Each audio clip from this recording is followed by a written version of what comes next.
Hi friends, welcome back to Excellent Academics. SSLCയുടെ അടിസ്ഥാന പാഠാവലി എന്ന ടെക്സ്റ്റ് ബുക്കിലെ ഓരോ വിളിയും കാത്ത് എന്ന രണ്ടാമത്തെ ചാപ്റ്ററാണ് നമ്മളിന്നിവിടെ നോക്കാൻ പോകുന്നത്. വളരെ എളുപ്പത്തിൽ 5 മിനിറ്റ് പോലും വേണ്ട, അതിനു മുന്നേ പഠിച്ചെടുക്കാം. സോ വീഡിയോ സ്കിപ്പ് ചെയ്യാണ്ട് കാണുക. പ്രശസ്ത ചെറുകഥാകൃത്തും നോവലിസ്റ്റുമായ UK കുമാരന്റെ ഹൃദയസ്പർശിയായ കഥയാണ് ഓരോ വിളിയും കാത്ത്. ലളിതമായ രീതിയിൽ മനുഷ്യബന്ധങ്ങളെ ആവിഷ്കരിക്കുകയാണ് കഥാകൃത്ത് ഇവിടെ. നമ്മുടെ സമൂഹത്തിന് പ്രകൃതിയോട് വന്ന മാറ്റം അദ്ദേഹം വ്യക്തമാക്കുന്നു. അയൽവക്ക ബന്ധവും ഗ്രാമീണ നന്മയും കഥയിൽ ചിത്രീകരിക്കുന്നതിലൂടെ അതിന്റെ നഷ്ടങ്ങൾ ഓർത്ത് വ്യാകുലപ്പെടുന്ന കഥാകൃത്തിനെ നമുക്കിവിടെ കാണാൻ കഴിയുന്നു. പാഠഭാഗത്തിലേക്ക് പോകാം. ഒരു അച്ഛനും അമ്മയും മകനും അടങ്ങുന്ന ചെറിയ കുടുംബത്തിന്റെ കഥയാണ് ഓരോ വിളിയും കാത്ത്. അച്ഛന്റെ ഓരോ വിളിയും കാതോർത്ത് കഴിയുന്ന അമ്മയെ നമുക്കിവിടെ കാണാം. കുടുംബത്തിലെ എല്ലാമായ അച്ഛന്റെ പിന്നാലെ ഓരോ വിളിക്കും ഓടി നടക്കുകയാണ് അമ്മ. എന്നാൽ അച്ഛന്റെ മരണത്തിനു ശേഷം പിന്നീട് അമ്മയുടെയും മകന്റെയും ഓർമ്മയിലൂടെയാണ് അച്ഛൻ ഈ കഥയിൽ ജീവിക്കുന്നത്. അച്ഛന്റെ മരണമറിഞ്ഞാണ് മകൻ പട്ടണത്തിൽ നിന്നും വരുന്നത്. മരണാനന്തര ക്രിയകൾക്ക് ശേഷം പോകാൻ ഒരുങ്ങുന്ന മകന് അമ്മയെ തനിച്ചാക്കി പോകാൻ മനസ്സു വരുന്നില്ല. ഇത്രയും കാലം അമ്മയ്ക്ക് കൂട്ടിന് ആ വലിയ വീട്ടിൽ അച്ഛനുണ്ടായിരുന്നു. എന്നാൽ ഇപ്പോൾ അച്ഛനില്ല, അമ്മ തനിച്ചാണ്. അതുകൊണ്ട് തന്നെ മകൻ അമ്മയെയും കൂടെ കൊണ്ടുപോകാൻ തീരുമാനിക്കുന്നു. എന്നാൽ അച്ഛന്റെ ഓർമ്മകളുള്ള ആ വീട്ടിൽ നിന്നും എത്ര ശ്രമിച്ചാലും അമ്മയെ കൊണ്ടുപോകാൻ പറ്റില്ല എന്ന് മനസ്സിലാക്കിയ മകൻ തനിച്ച് നഗരത്തിലേക്ക് പോകുന്നു. തിരികെ പോകുമ്പോൾ അടുത്ത വീട്ടിലെ കുട്ടിയെ അമ്മയുടെ കാര്യങ്ങൾ നോക്കാൻ ഏൽപ്പിച്ചു എന്നൊരു ധൈര്യം മാത്രമേ മകനുള്ളൂ. ഇവിടെയാണ് അയൽപ്പക്ക ബന്ധത്തിന്റെ നന്മ വ്യക്തമാക്കുന്നത്. ജോലിക്ക് പോയിട്ടും അമ്മയെ പറ്റിയുള്ള ഓർമ്മകൾ അവനെ വല്ലാതെ അലട്ടി. അച്ഛൻ മരിച്ചതിൽ പിന്നെ അമ്മ ആകെ വല്ലാണ്ടായിരിക്കുന്നു. അമ്മ ആകെ മാറിപ്പോയിരിക്കുന്നു. പഴയ പോലെ സംസാരിക്കാറില്ല.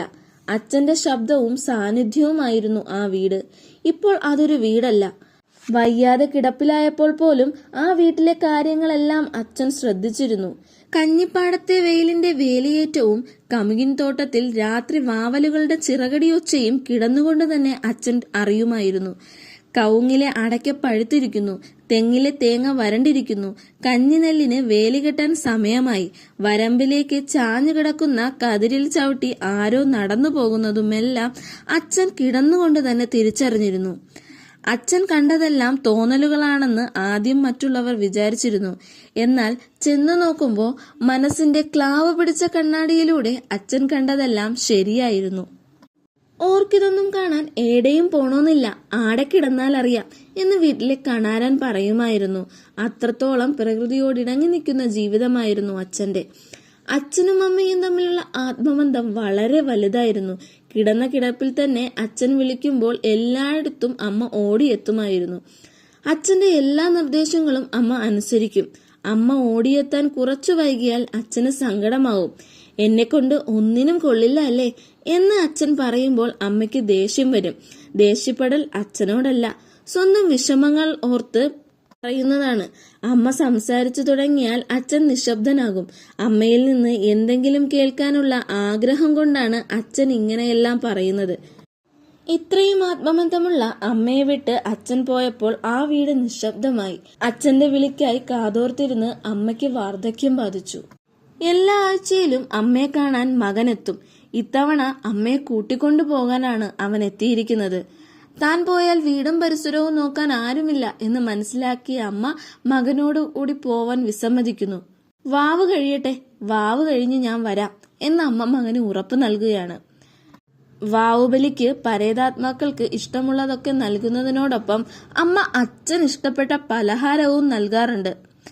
കൂടെ അച്ഛന്റെ കൂട്ടുകാരായ അമ്പുവിനും ചാത്തുവച്ചനും കുറുപ്പിനും കൂടി ഭക്ഷണം നൽകി വീട് വാടകക്കാർക്ക് നൽകാനായി കണാരനെ ഏൽപ്പിച്ച് അമ്മ നഗരത്തിലേക്ക് പോവാൻ തയ്യാറെടുക്കുകയാണ്.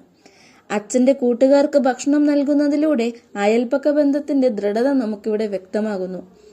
രാത്രിയിൽ അമ്മ ചെറുമകനോട് കുശലം ചോദിക്കുകയാണ്, നഗരത്തിൽ കൂമന്റെ ഒച്ച കേൾക്കാറുണ്ടോ എന്ന്.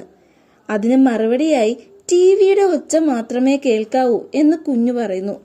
നല്ല നിലാവോ വെള്ളമോ കൂമന്റെ ഒച്ചയോ ഇല്ലാത്ത ആ നഗരത്തിൽ പിന്നെ എന്താണുള്ളത് എന്ന് അമ്മ കളിയാക്കി ചോദിക്കുന്നു. പുതുതലമുറയ്ക്ക് നഷ്ടപ്പെടുന്ന ഗ്രാമീണ ഭംഗിയും പ്രകൃതി സൗന്ദര്യവും തമാശയിലൂടെ വരച്ചു കാട്ടുകയാണ് കഥാകൃത്ത് ഇവിടെ. ചില സമയം അച്ഛൻ എവിടെയെന്ന് ആളുകൾ ചോദിക്കുമ്പോൾ അച്ഛൻ പോയി എന്ന് അമ്മ മറുപടി നൽകാറുണ്ട്. പക്ഷേ അമ്മയുടെ മനസ്സിൽ നിന്നും അച്ഛൻ പോയിട്ടില്ല. അമ്മയുടെ മനസ്സിൽ എന്നും അച്ഛൻ ജീവിച്ചിരിപ്പുണ്ട്. പിറ്റേ ദിവസം നഗരത്തിൽ പോവാനായി അമ്മയെ വിളിച്ചപ്പോൾ അമ്മ പറഞ്ഞു, ഞാൻ എങ്ങനാ മോനെ വരിക? അച്ഛൻ എന്നും എന്നെ വിളിച്ചുകൊണ്ടിരിക്കുകയല്ലേ. ഇന്നലെയും വിളിക്കുമ്പോൾ ഞാനിവിടെ ഇല്ലാന്ന് വെച്ചാൽ? അമ്മയുടെ ഈ മറുപടിയോടുകൂടിയാണ് കഥ അവസാനിക്കുന്നത്. അച്ഛനെയും അച്ഛൻ്റെ ഓർമ്മകളെയും വിട്ട് നഗരത്തിലേക്ക് ചേക്കേറാൻ ആഗ്രഹിക്കാത്ത അമ്മയുടെ മനസ്സ് നമുക്കിവിടെ കാണാം. ഇന്നത്തെ സമൂഹത്തിൽ നിന്നും നഷ്ടമാകുന്ന സ്നേഹബന്ധങ്ങളുടെ മൂല്യമാണ് ഇവരിലൂടെ നമുക്ക് വ്യക്തമാക്കുന്നത്. അപ്പോൾ ഇത്രയേ ഉള്ളൂ ഓരോ വിളിയും കാത്ത് എന്ന് പറയുന്ന നമ്മുടെ പാഠഭാഗത്തിലെ ആശയം. എല്ലാവർക്കും മനസ്സിലായി എന്ന് വിശ്വസിക്കുന്നു. എന്തെങ്കിലും ഡൗട്ടോ സജഷൻസോ ഉണ്ടെന്നുണ്ടെങ്കിൽ കമൻറ്റ് ബോക്സിൽ ഇടുക. ഇന്നത്തെ വീഡിയോ യൂസ്ഫുൾ ആയിട്ടുണ്ടെന്ന് തോന്നുന്നുണ്ടെങ്കിൽ ലൈക്ക് ചെയ്യാനും നിങ്ങളുടെ ഫ്രണ്ട്സിന് ഷെയർ ചെയ്ത് കൊടുക്കാനും മറക്കരുത്. കൂടെ നമ്മുടെ ചാനലൊന്ന് സബ്സ്ക്രൈബ് ചെയ്തേക്കുക. ഇതിലെ എല്ലാ ഇമ്പോർട്ടൻറ്റ് ക്വസ്റ്റ്യൻസും ഉടനെ തന്നെ ചെയ്യുന്നതായിരിക്കും. താങ്ക്